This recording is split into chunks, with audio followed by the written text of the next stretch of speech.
नमस्कार दोस्तों, मेरा नाम है अर्नब नायक। आप देख रहे हैं स्टार्टअप ज्ञान। और इस हफ्ते तो यार आईपीओस तो जबरदस्त चल ही रहे हैं। एक फेमस एंटरप्रेन्योर की भी डेथ हो गई है और भी कई सारे जबरदस्त स्टार्टअप फंडिंग और एक्विजिशन न्यूज़ है। तो वीडियो को आखिर तक देखना और अब हम जल्दी से वीडियो शुरू करते हैं।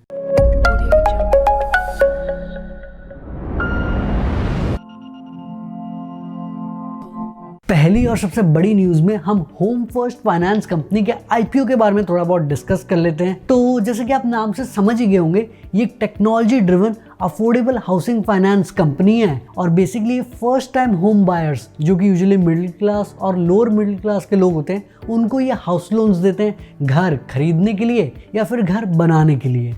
और इस कंपनी की शुरुआत 2010 में हुई थी। अभी इनका आईपीओ जनवरी 21 से लेकर जनवरी 25 तक चलेगा। एक शेयर प्राइस का वैल्यू 517 से 518 रुपये है और ये इस साल का और इस हफ्ते का तीसरा आईपीओ है। इससे पहले इंडिगो पेंट्स और आईआरएफसी के आईपीओ को तो काफ़ी ज़बरदस्त रिस्पांस मिला ही है। और क्योंकि ये अपने प्रोसेसेस में काफ़ी टेक्नोलॉजी भी यूज़ करते हैं जिससे इनका ऑपरेटिंग मॉडल काफ़ी स्केलेबल है, तो बताया जा रहा है कि यार इसका भी रिस्पॉन्स काफ़ी ज़बरदस्त रहेगा। और अगर आप इस आईपीओ में पार्ट लेना चाहते हैं तो आप पेटीएम मनी ऐप यूज़ कर सकते हैं। पेटीएम मनी में जिनके 7 मिलियन से भी ज़्यादा यूजर्स हैं, आप आईपीओ के अलावा stocks, mutual funds, futures and options, gold, NPS, इन सब में इन्वेस्ट कर सकते हो। और हाँ यार, वीकली और मंथली एसआईपी भी कर सकते हो। इसके अलावा इनकी जबरदस्त प्राइसिंग तो है ही, 10 रुपये पर ट्रेड, और अकाउंट भी आराम से ऑनलाइन खुल जाएगा। और इन्होंने कई सारे इंटरेस्टिंग फीचर्स अपने ऐप में इंक्लूड किए हुए हैं, जैसे कि स्मार्ट नोटिफिकेशन का फीचर जिसमें आप प्राइस अलर्ट सेट कर सकते हो 50 स्टॉक्स का। इसके अलावा आपको रियल टाइम इन्फॉर्मेशन भी मिलती है और सिंपल एंड स्मार्ट सर्च है ही। और आराम से चाहे आप यूपीआई हो या नेट बैंकिंग हो, उसके थ्रू आप पैसे ट्रांसफर कर सकते हो। मिनिमम सिर्फ 50 रुपए। और यहाँ तक कि इनका ब्रोकरेज कैलकुलेटर भी है और जिसमें आपको सारे ट्रांजैक्शन चार्जेस के बारे में पता चल जाएगा, ताकि आपको पता हो कि यार क्या ब्रेक इवन प्राइस होना चाहिए ताकि आप अपने स्टॉक को प्रॉफिटेबली बेचें। डेटा प्राइवेसी का तो ध्यान रखा ही गया है और इसमें डार्क और लाइट मोड भी है। तो बेसिकली जबरदस्त ऐप है इन्वेस्टमेंट करने के लिए। लिंक डिस्क्रिप्शन में, जल्दी से आके डाउनलोड करो। और इस साल तो यार LIC, Barbeque Nation, Bajaj energy, बहुत सारे आईपीओ होने वाले हैं। तो मौका मत गवाना, ऐप डाउनलोड करके जल्दी से अपना अकाउंट बनाओ ताकि आपके भी जल्दी से अच्छे दिन आ जाएं। अगली न्यूज़ एक सैड न्यूज़ है क्योंकि एयरटेल पेमेंट्स बैंक और फ्रीचार्ज के एक्स सीईओ गोविंद राजन की अचानक डेथ हो गई है। तो ये चीज़ कुणाल शाह ने ट्विटर पर लिखी कि यार उनकी एज 46 ईयर्स थी और वैसे कोई इलनेस भी नहीं थी, पर अचानक डेथ हो गई। करेंटली वो सीईओ थे एडटेक स्टार्टअप क्यूमैथ के।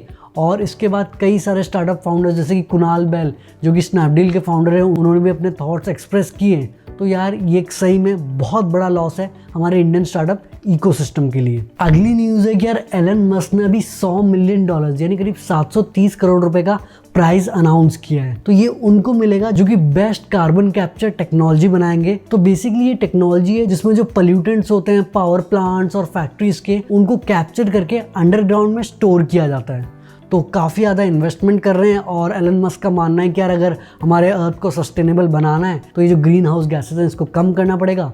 तो इसीलिए उन्होंने ये प्राइस अनाउंस किया है। अगली न्यूज़ है कि यार हाइक इस हफ्ते फाइनली बंद हो गया है और उनका ऐप स्टोर से रिमूव कर दिया गया है। तो हाइक आप सबने कभी ना कभी तो ज़रूर यूज़ किया ही होगा।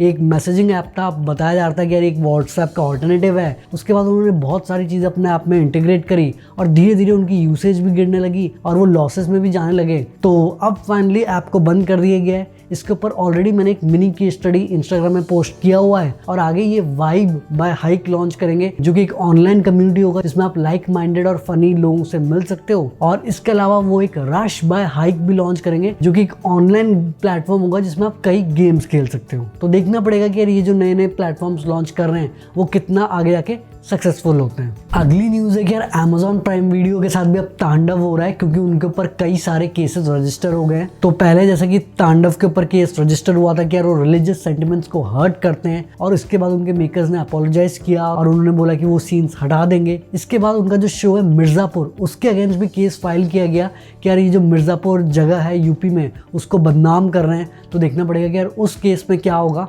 बट बताया जा रहा है कि यार अब आगे जाके धीरे धीरे गवर्नमेंट ओटीटी प्लेटफॉर्म्स को रेगुलेट करेगी, नहीं तो इतने सारे जो कंट्रोवर्शियल कंटेंट आ रहा है इससे काफ़ी ज़्यादा प्रॉब्लम होती है। तो आपके क्या ओपिनियंस है, क्या गवर्नमेंट को ऐसे रेगुलेट करना चाहिए, क्या सेंसरशिप होना चाहिए जैसे कि मूवीज़ और टीवी शोज़ में होता है, या ओटीटी प्लेटफॉर्म्स को फ्रीडम देना चाहिए जिससे वो काफ़ी डिफरेंट टाइप के कंटेंट्स बना पाए? अपने ओपिनियंस कमेंट्स में ज़रूर बताना।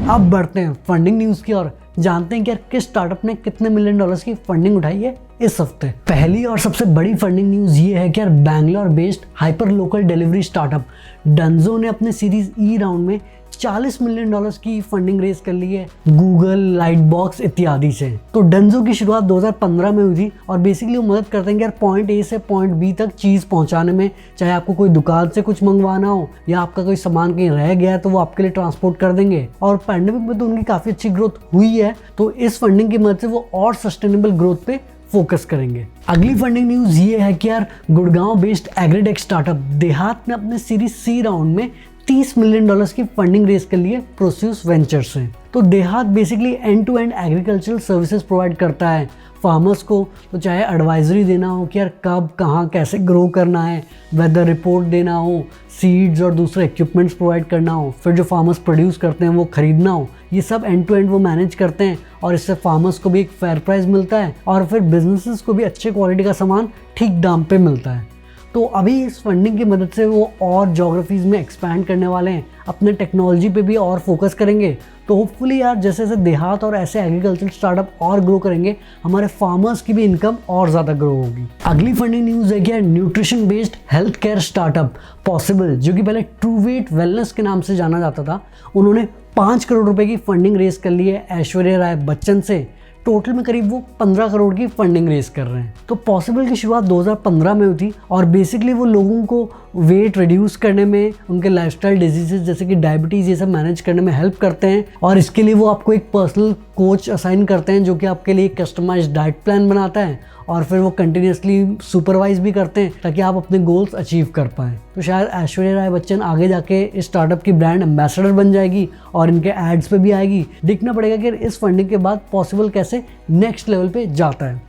अब बढ़ते हैं एक्विजिशन न्यूज़ की ओर, जानते हैं कि यार किस स्टार्टअप ने कौन से स्टार्टअप को कितने मिलियन डॉलर्स में अक्वायर किया। पहली और सबसे बड़ी एक्विजिशन न्यूज़ है कि यार जोमैटो ने स्पोर्ट्स फैसिलिटी प्रोवाइडर फिट्सो को करीब 100 करोड़ रुपए में अक्वायर कर लिया है। तो फिट्सो में बेसिकली आप अपने सिटी में जो भी गेम खेलना चाहते हो उसके लिए आप बुकिंग कर सकते हो, चाहे वो फुटबॉल हो, स्विमिंग हो या फिर क्रिकेट हो। और बेसिकली जो स्पोर्ट्स कॉम्प्लेक्सेस हैं उनको स्टैंडर्डाइज करते हैं और अगर आपको इसमें कोच भी चाहिए तो वो भी वो प्रोवाइड करते हैं। पर इंटरेस्टिंग बात ये है कि यार जोमैटो जो कि एक फूड डिलीवरी और फूड डिस्कवरी प्लेटफॉर्म है, उन्होंने स्पोर्ट्स फैसिलिटी प्रोवाइडर को क्यों एक्वायर किया है? तो शायद जोमैटो दूसरे सेगमेंट्स में एक्सपैंड करेगा और बताया जा रहा है कि यार ये डील 80 से 100 करोड़ रुपए की है और इसके बाद फिट्सो के फाउंडर्स और टीम जोमैटो को ज्वाइन करेंगे। देखना पड़ेगा कि यार फिट्सो कैसे इंटीग्रेट होता है जोमैटो में। अगली एक्विजिशन न्यूज़ है कि यार D2C beverage company raw Pressery को विनग्रीन्स अक्वायर कर रही है करीब 100 करोड़ रुपए में। तो रॉ प्रेसरी जो कि कोल्ड प्रेस्ड जूसेस बनाती थी जिसमें प्रिजर्वेटिव्स और शुगर नहीं डालती थी, उन्होंने टोटल में करीब 20 मिलियन डॉलर्स यानी करीब 140 करोड़ रुपए की फंडिंग रेज करी थी। पर वो कंटिन्यूसली लॉसेस पे जा रहे थे, इसीलिए विनग्रीन्स ने उनको अक्वायर कर लिया और दोनों कंपनीज को सेक्वा फंड करती है। पर इंटरेस्टिंग बात ये है कि रॉ प्रेसरी को फंडिंग ज़्यादा मिली है पर अक्वायर इतने कम दाम पे हो रही है, तो मतलब रॉ प्रेसरी के फाउंडर्स को कुछ भी नहीं मिलेगा इस एग्जिट के बाद। पर होपफुली विनग्रीन्स जो कि डिप्स, सॉसेज और स्नैक्स बनाती हैं वो रॉ प्रेसरी को सही से इंटीग्रेट करके ग्रो कर पाएगी साथ में। तो दोस्तों ये थी इस हफ्ते की सबसे बड़ी स्टार्टअप फंडिंग और एक्विजिशन न्यूज़। आई होप आपको ये वीडियो पसंद आई होगी और अगर आपने इस वीडियो से कुछ सीखा, वीडियो को लाइक करना, शेयर करना और नीचे कमेंट करना कि वीडियो कैसी लगी। चैनल को पक्का से सब्सक्राइब कर लेना और घंटा दबा देना ताकि आप कोई भी वीडियो मिस ना करें। इंस्टाग्राम का लिंक, ट्विटर का लिंक सब डिस्क्रिप्शन में, जल्दी से वहाँ भी फॉलो कर लो। आगे हम ऐसे स्टार्टअप, बिजनेस, मोटिवेशन और एंटरप्रेन्योरशिप रिलेटेड बातें करेंगे। तो जल्दी मिलते एक नई और जानकारीपूर्ण वीडियो के साथ। धन्यवाद।